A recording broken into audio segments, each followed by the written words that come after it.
ये झूठे आंसू मत बहाया करो और अपने नाटक बंद करो। जब देखो मुझसे ये नहीं होता है वो नहीं होता है। क्या तेरी माँ ने तुझे कुछ सिखाया नहीं है? ये तेरे मगरमच्छी आंसू ससुराल में नहीं चलेंगे। कंचन जी ने रौब झाड़ते हुए नई नवेली बहू शशि से कहा। शशि पढ़ी लिखी समझदार लड़की है, घर के काम करना जानती है, पर सास की इच्छा है कि बहू एकदम परफेक्ट हो जाए, उसे सब कुछ करना आए और वो किसी काम के लिए कभी मना नहीं करे। जो काम नहीं आता है वो भी कर ले। दरअसल घर में पूजा थी और काफी लोग आने वाले थे और कंचन जी चाहती थी कि भोग के लिए महाप्रसाद शशि बनाए, क्योंकि वो घर की बहू है। पर शशि इतना बड़ा महाप्रसाद बनाने से डर रही थी क्योंकि उसे इस बारे में कुछ पता ही नहीं था और कंचन जी का मानना था कि बहू को सब पता होना चाहिए। उनके आदेश को सुनकर शशि की आंखें भर आई। वो मायके में मम्मी के साथ काम करवाती थी। कुछ बनाना हो तो मम्मी पूरी तरह से समझाती थी,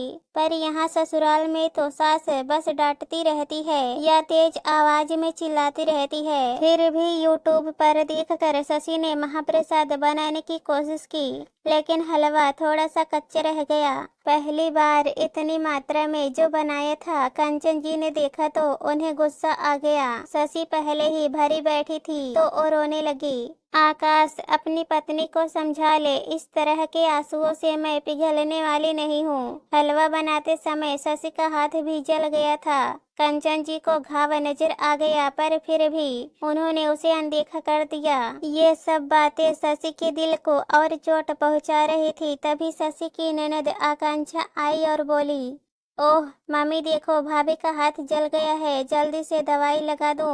आकांक्षा ने दवाई लगा दी, पर कंचन जी ने शशि का हाल भी नहीं पूछा। कुछ समय बाद आकांक्षा की सगाई हो गई। शशि ने पूरे मन से ननद की शादी की तैयारियां की और सारे घर का काम संभाल लिया और आने जाने वाले रिश्तेदारों की अच्छे से आवभगत की। जब सभी रिश्तेदार उसकी तारीफ करने लगे तो कंचन जी ने भी कह दिया, इसने कौन सा अनोखा काम किया है, ये तो हर बहू करती है और ये बहुओं का फर्ज होता है। कुछ खास भी इसने नहीं कर दिया, बेकार ही। इसे चने के झाड़ पर मत चढ़ाओ। अपनी सास के मुंह से यह सब सुनकर शशि की आंखें भीग आई। वो महीनों भर से शादी की तैयारियों में लगी हुई थी। उसकी सास चाहे उसकी तारीफ नहीं करती, पर औरों के सामने उसका अपमान तो नहीं करती। वो कड़वे घूंट पी कर रह गई। आकांक्षा शादी करके अपने घर चली गई। एक दिन उसका फोन आया कि मम्मी, ये मूंग दाल की बड़िया कैसे बनाते हैं? अरे मूंग दाल की बड़िया आजकल कौन बनाता है? तू तो रहने दे, मैं बाजार से मंगवा कर भेज दूंगी। उन्होंने कहा, नहीं मम्मी, यहाँ तो हर चीज घर में बनती है। मेरी सास मुझे रोज ताना देती है कि तेरी मम्मी ने तुझे कुछ नहीं सिखाया। आकांक्षा रोने लगी। आकांक्षा के आंसुओं ने कंचन जी का कलेजा चीर दिया।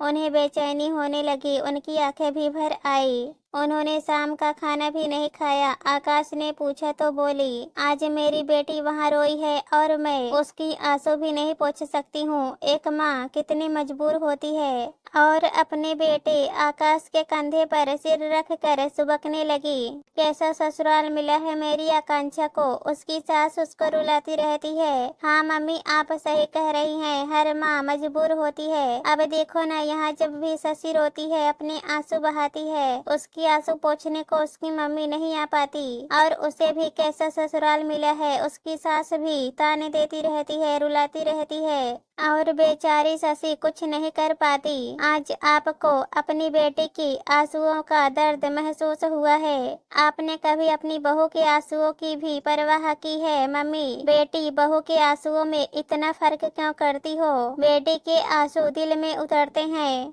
और आपको बहू के आंसू सामने रहकर भी नजर नहीं आते हैं। आज बेटे की सास उससे कुछ कह देती है तो आपका दिल भर आता है, और आप जो दिन भर शशि को सुनाते रहते हो उसका क्या? अपने बेटे आकाश के मुंह से ये सब सुनकर कंचन जी सोच में पड़ गई। आकाश तो सही कह रहा है, मैंने बहू के आंसू और पीड़ा कभी नहीं देखी, बस बेटे की परवाह करती रही। मैंने बहू के आंसू पोंछे होती तो आज मेरी बेटी को भी सुख मिलता। दूसरे की बेटी को आंसू दिए है तो मेरी मेरी बेटी को सुख कैसे मिलेगा। अब आगे से ऐसा नहीं होगा।